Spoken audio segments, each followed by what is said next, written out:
दोस्तों, देश में बढ़ते कोरोना संक्रमण को लेकर के देश में लगभग 2 महीने से ज्यादा लॉकडाउन चला और अभी भी लॉकडाउन लगा हुआ है।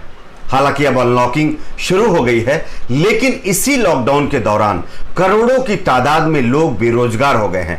मजदूर सड़कों पर आ गए, किसान बेबस हैं और जो मिडिल क्लास के लोग हैं वो पूरी तरह से कह सकते हैं कि बेजुबान हो गए हैं, क्योंकि वो ना किसी से अपना दर्द कह सकते हैं ना फिर किसी से मांग सकते हैं। लेकिन इसी को लेकर के जब देश की सरकार की आलोचना हुई तो 20 लाख करोड़ रुपए के राहत पैकेज का ऐलान किया गया और इसी 20 लाख करोड़ के राहत पैकेज की तख्ती अपने गले में डाल करके अभी भी बीजेपी नेता टीवी डिबेट में ढिंढोरा पीट रहे हैं इसका। लेकिन क्या आपको लगता है कि 20 लाख करोड़ रुपए के जो राहत पैकेज का ऐलान किया गया था उससे अभी तक किसी भी गरीब का भला हो पाया है जिस तरह से होना चाहिए?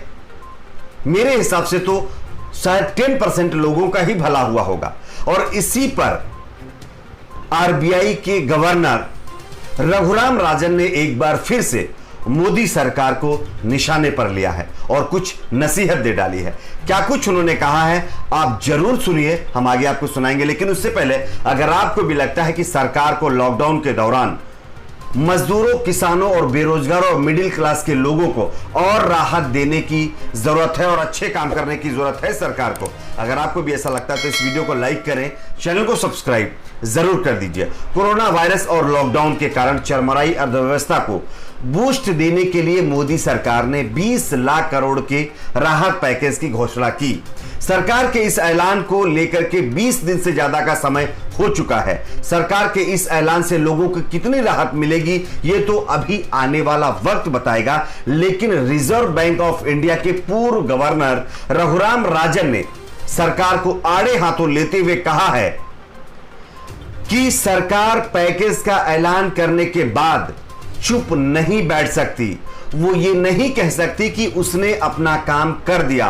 राजन ने कहा कि सरकार को यह देखना होगा कि क्या लोगों की जरूरतें पूरी हो रही हैं या नहीं हो रही हैं। आप सभी जानते हैं कि जिस तरह से 20 लाख करोड़ रुपए की बात कही गई उसके बाद पूरी तरह से मामला ठंडा पड़ा हुआ है। सुप्रीम कोर्ट में सरकार यह दावा करती है कि जो मजदूरों की कैजुअलिटी, जो मौतें हुई हैं वो भूख की वजह से नहीं हुई है बल्कि बीमारी की वजह से हुई है। सोचिए, इस तरह के दावे हमारे देश की सरकार कर रही है, जबकि ये सच किसी से नहीं छुपा है कि मजदूरों की भूख और प्यास और लॉकडाउन के दौरान मजबूरी की वजह से वो सड़कों पर उतरे और पलायन करने पर मजबूर हुए, इस वजह से उनकी कैजुअलिटीज हुई। लेकिन सरकार अलग ही दावे कर रही है, जिसको लेकर के रघुराम राजन ने सरकार पर निशाना साधा है।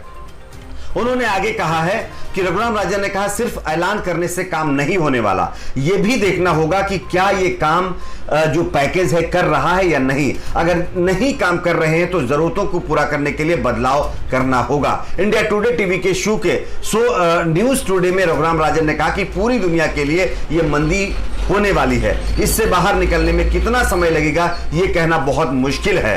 राजन ने कहा कि आज अमेरिका में रोजगारों के आंकड़े आए हैं, लोगों ने जितनी उम्मीदें की थी वो इससे कहीं ज्यादा रही है और इसी तरह का हाल आज हमारे देश का भी हो चुका है। लेकिन हमारे देश में अभी भी सरकार ये मानने के लिए राजी नहीं है कि हमारे देश में मैक्सिमम लोग बेरोजगार हो चुके हैं। आपकी इस पर क्या राय है? रघुराम राजन के बयान से आप क्या सहमत रखते हैं या नहीं रखते हैं? नीचे कमेंट बॉक्स में जरूर बताइए। इस वीडियो को लाइक करें, शेयर करें, चैनल को सब्सक्राइब जरूर